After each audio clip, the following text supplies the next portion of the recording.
জুলাই মাসে, এই বছরের জুলাই মানে 2025 জুলাই মাসে তো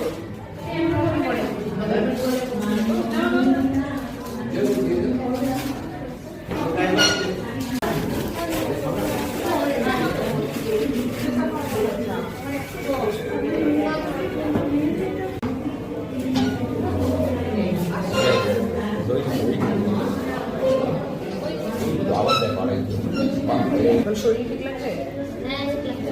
ঠিক লাগছে। আচ্ছা কাল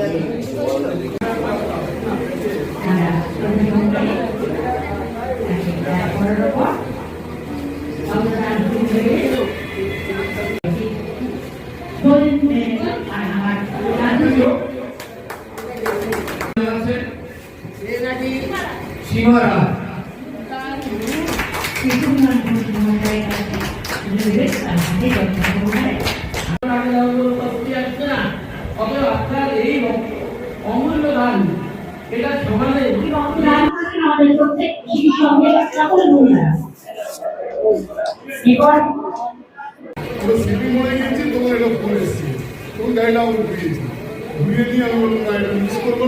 জাতিসংঘের উদ্যোগে প্রত্যেক বছর স্বেচ্ছায় রক্তদান উৎসব হয়। আমি প্রত্যেক বছরই আসি। খুব সুন্দর অনুষ্ঠান হচ্ছে। এই ধরনের সামাজিক অনুষ্ঠানের একটা আলাদা গুরুত্ব আছে। বড়নগরে পাড়ায় পাড়ায় গলিতে গলিতে রক্তদান শিবির হচ্ছে। স্বেচ্ছায় রক্তদাতারা এগিয়ে আসুক, আগামী দিনে বৃহত্তর স্বার্থ সুরক্ষিত হোক, এটাই আমার। অনেক কর্মযোগ্যের মধ্যে নিজেরা ভেসে থাকে, যার কারণে পল্লীবাসী সকলে এদের উপর আস্থা রাখে। এদের এই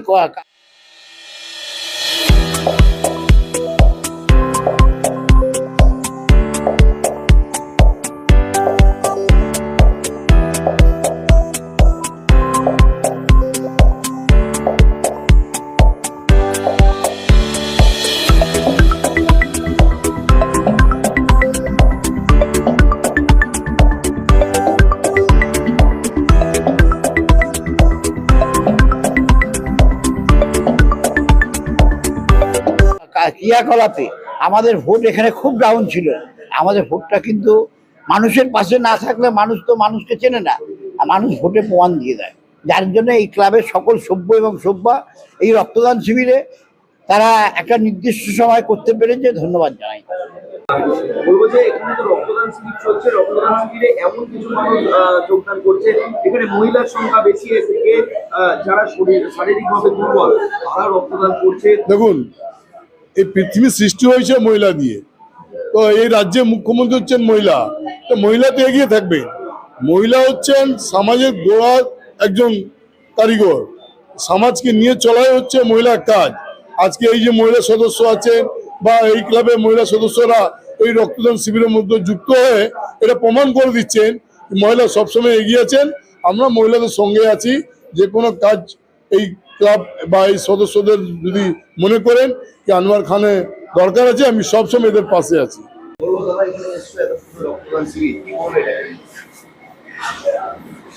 সব থেকে পবিত্র কর্ম, শুভ প্রয়াস, স্মৃতি শক্তি সংঘ যে আয়োজন করেছে আজকে 8ই মার্চ 2026 রবিবার সকালে এলাকার সর্বস্তরের মানুষকে ওরা আমন্ত্রণ জানিয়েছে। বহু রক্তদাতা আসতে শুরু করেছেন, রক্তার্পণ উৎসব শুরু হয়েছে এবং রক্তার্পণের যে প্রয়োজনীয়তা, যেটা আমরা সর্বত্র বলে থাকি যে বিজ্ঞান ও প্রযুক্তির যুগে রক্তের কোনো বিকল্প নেই, সুতরাং মুমূর্ষুকে বাঁচানোর জন্য একমাত্র এক দেহ থেকে অন্যদের রক্ত স্থানান্তরের মধ্য দিয়ে জাত পাত ধর্ম বর্ণের ঊর্ধ্বে থেকে। তার কারণ আজকে বর্তমানে এক শ্রেণীর মানুষ ধর্ম নিয়ে জাতপাত নিয়ে রাজনীতি করবার চেষ্টা করছে। আমরা সর্বধর্মের সমন্বয়ের কথা বলি, আমরা রামকৃষ্ণ বিবেকানন্দের ভাবানুরাগী। আমরা জানি যে মানুষ সমস্ত জাতের মানুষই এক এবং ধর্ম যার যার নিজের, কিন্তু মূল ঈশ্বরকে পাওয়ার যে প্রচেষ্টা, তার জন্য কোনো ধর্মের প্রয়োজন হয় না।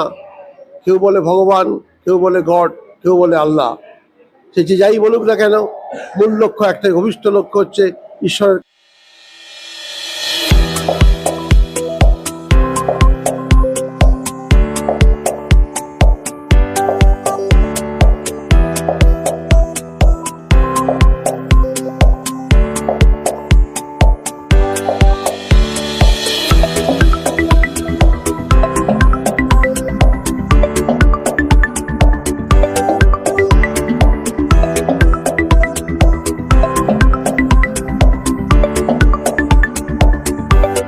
কাছে পৌঁছানো।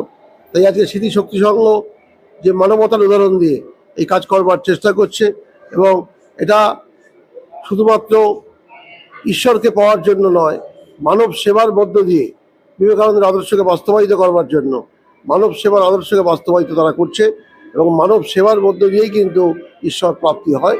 যেটা বিবেকানন্দ বলেছে, জীবপ্রেমের কথা বলেছেন।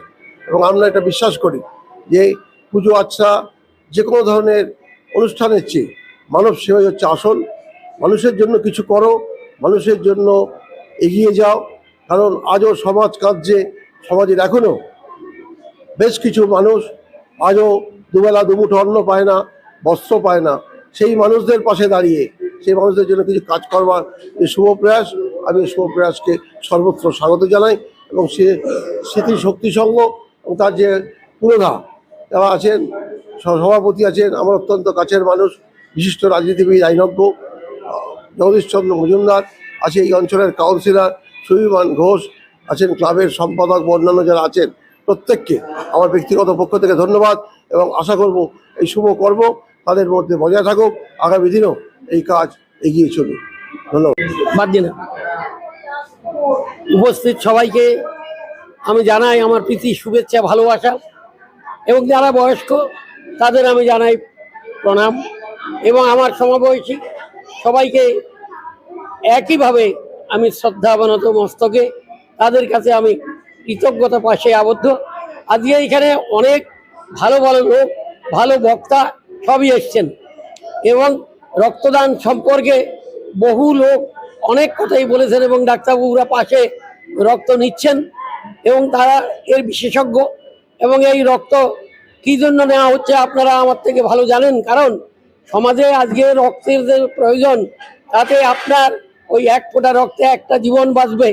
সেই জীবন বাঁচাটা আজকে যেমন মানিকতলাতে দেখুন সেন্ট্রাল ব্লাড ব্যাংক আছে, সেখানে রক্তের জন্য লোক ধর্ণা দিচ্ছে, লাইন দিচ্ছে, টাকা নিচ্ছে, কিন্তু তাও পাওয়া যাচ্ছে না। আর আমরা যে মহতি কাজের আয়োজন করেছি, আজকে আমাদের পাশে আরেকটা ক্লাবের সমস্ত ইয়াং ছেলেরা এখানে তাদের যে সামাজিক দায়বদ্ধতা,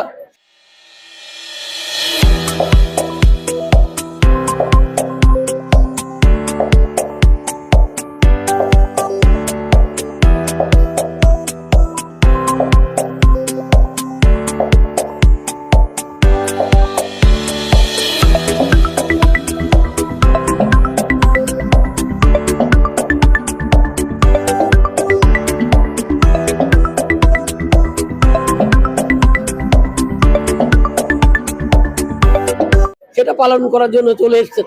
কারো ডাকে আসেনি, তারা নিজেদের প্রয়োজনে আসেনি, তারা এসছে সমাজে যাতে নাকি তাদের যে দায়বদ্ধতা তারা প্রকাশ করতে পারে, সেইটার জন্য এসছে দৌড়ে। এবং এই রক্তদান আমাদের কাছে মহৎ দান, এবং এই রক্তের কি উপাদান আছে সেটা ডাক্তারবাবুরা আপনাকে বলে দেবেন। এবং এই রক্তে কোনো রকম যেমন অন্য কোনো রকম উপাদান আছে কিনা যাতে ক্ষতিকারক হবে রক্তদাতা তা নেই, তা পরীক্ষা করে তবেই গিয়ে দেওয়া হয়। এবং এই রক্তের জন্য বহু হাহাকার হচ্ছে। আমরা এই ক্লাবের থেকে বহু অনুষ্ঠান করি, বহু ধরনের অনুষ্ঠান করি, এটা একটা মহৎ দান।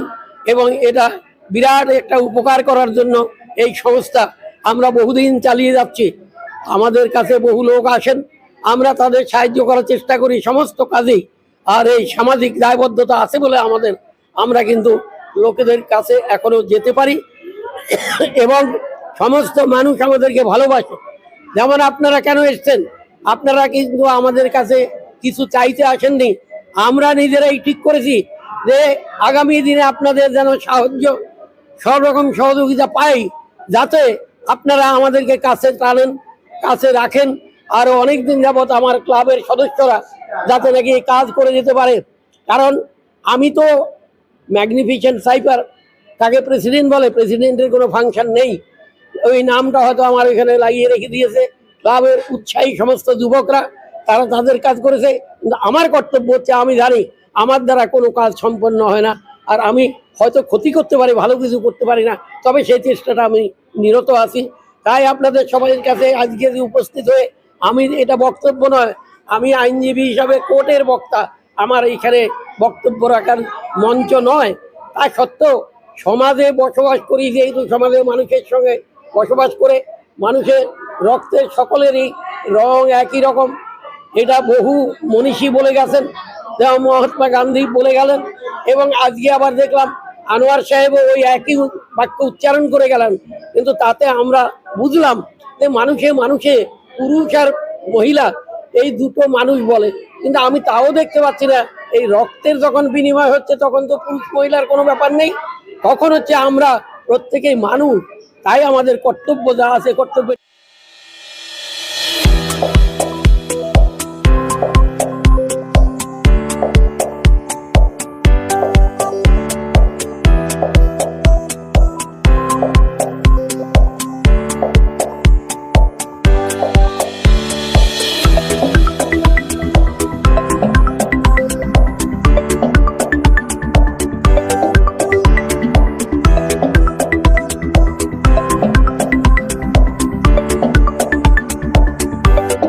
ডাকে আজকে আমরা এই মঞ্চে হাজির হয়েছি, লোকের কাছে যাচ্ছি, লোক আমাদের সাহায্য করছেন।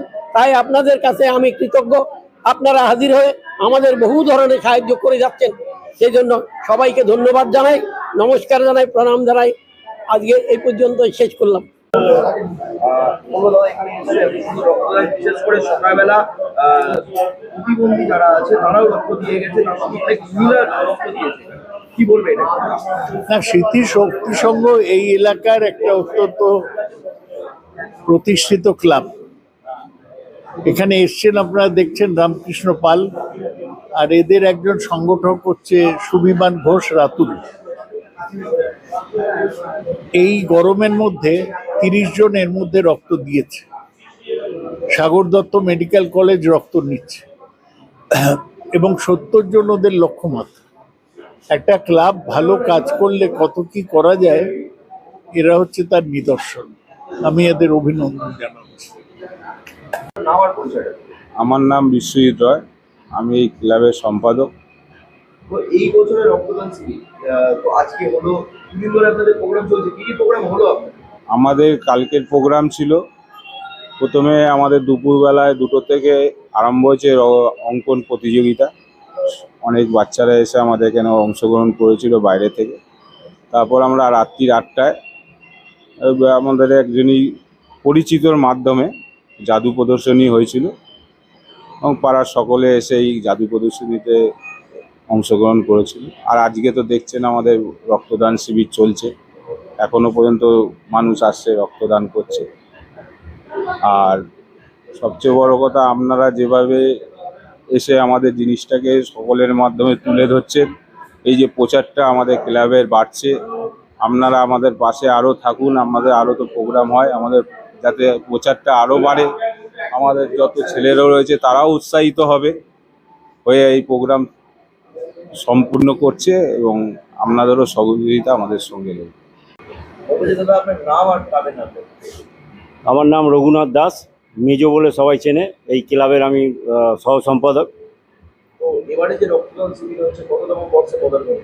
এইটা তাও আমরা এইটা নিয়ে মানে আমরা তো আগে কমিটিতে ছিলাম না, এই ক্লাব কমিটিতে আসার পর এইটা নিয়ে 8 বার আমরা রক্তদান শিবির করলাম।